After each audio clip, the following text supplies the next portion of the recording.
Okay, so before we go deeper into the whole story, we are focusing on the physical abuse. Yeah, then we just I want to ask you about when you got out of the apartment in December, when you filed a charge against Mandi's restaurant owner, Mandi, Hlal,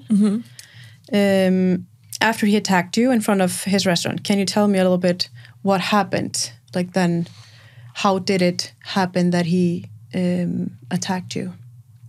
So I was finally able to get a room from a student housing after referring there for many times and just saying that I'm in danger.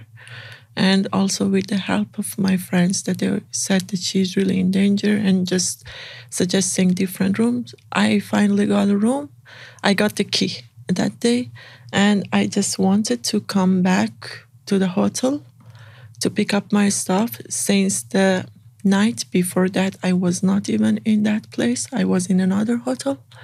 And I just rushed into there to pick up my stuff. And I didn't have time to put them in my suitcases. I just brought some garbage bags to kind of like pick them.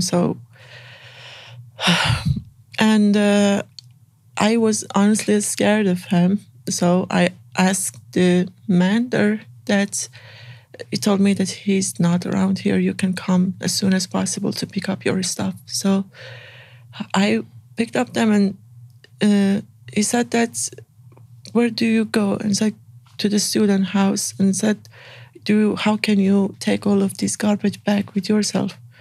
And then I said, I just go 2-3 times. That he maybe come back, try to be fast. And I said, I don't have time.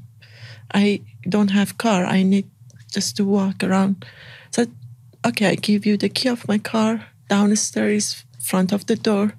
You can, if you like, put your stuff in my car. And you can, if you want to drive the car or after work, I'll bring you the stuff. So it was a friend of yours that lived in the hotel as well? It was not my friend at the beginning, but during something that happened, he became my friend. And I didn't know him at all for more than 1 month of my entrance to that hotel. And then I put the stuff. The first time I went upstairs and I booked 2 bags and I went to get the rest of the stuff. I think that he checked the cameras and he realized that I went back to pick up my stuff. So, Hlal. Yeah. So for the next time, kind of like I went upstairs to pick up the rest and put it in the car front of the entrance door of the building, and he showed up from the look of the street, like in the street in Winwoodin, and I swear he's there. And I met him. I was scared for sure. And he was with a black jacket with a hat that he covered his head with the hat of the jacket. And he just came. When I met him, I tried not to look at him and just keep on bringing my stuff. As I walked from the car to the building, he got closer to the car and he spit. He spit on you? Yep. And then he said, "You are bitch." It was not the first time that he said that. And I also went to the police before and explained everything to them. They just said that, unfortunately, it's not a crime. So if it's not a crime for him, then why should I be afraid to reply him? And I said, "You are a bitch. Actually, you are son of a bitch, and your mother was a bitch, maybe." And he said, he took off his hat. He said, "My mother." "Yeah, exactly, your mother. The woman who gave birth to you, she is a bitch." He said, "Are you sure?" I said, "Yes." And he just ran toward me. I just didn't imagine that he will act like this. He ran toward me. I wanted to escape into the hotel and go in my room and close the door, but he got my hair before I opened the entrance door. And then he kicked me in the stomach, and he got my head with one hand, and with the other hand, he just punched into my head, mostly into my head. And he threw me on the street. Yeah, and threw you? In the street. He opened the door, and when I got up, I realized I had no shoes.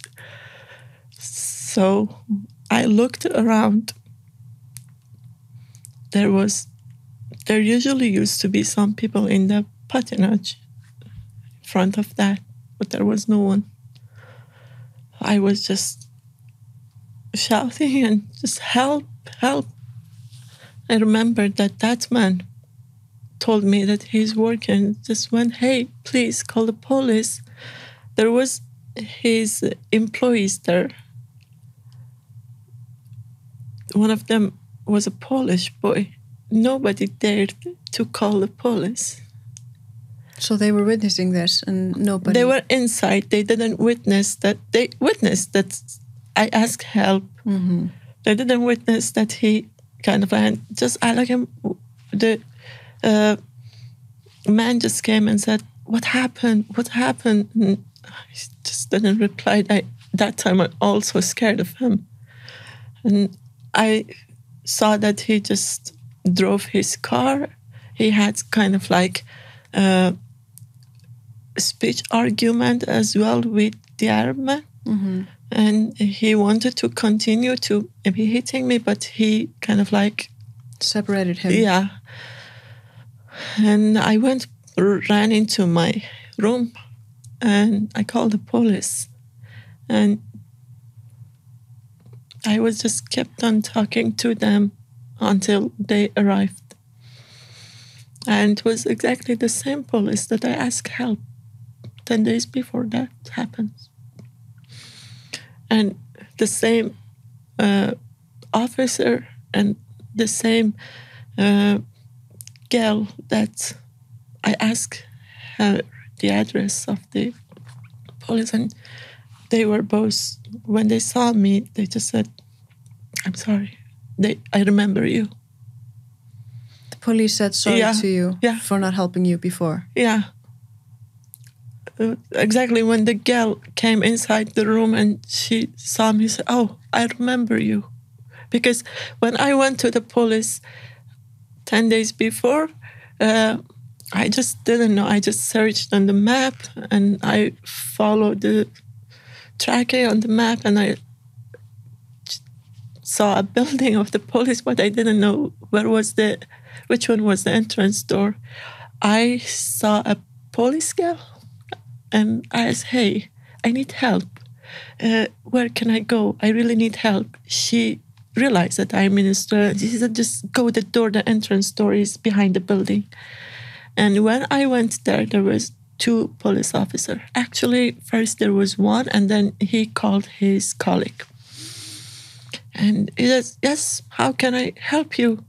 I said, man, I'm just threatened by the owner of a hotel right now. He said, how? He said, he just threatened to kill me right now. And what kind of abusement? I said, I'm harassed by him. I'm abused by him. Verbally. He was threatening you? Yeah. But did you told the police about it 10 days before the attack?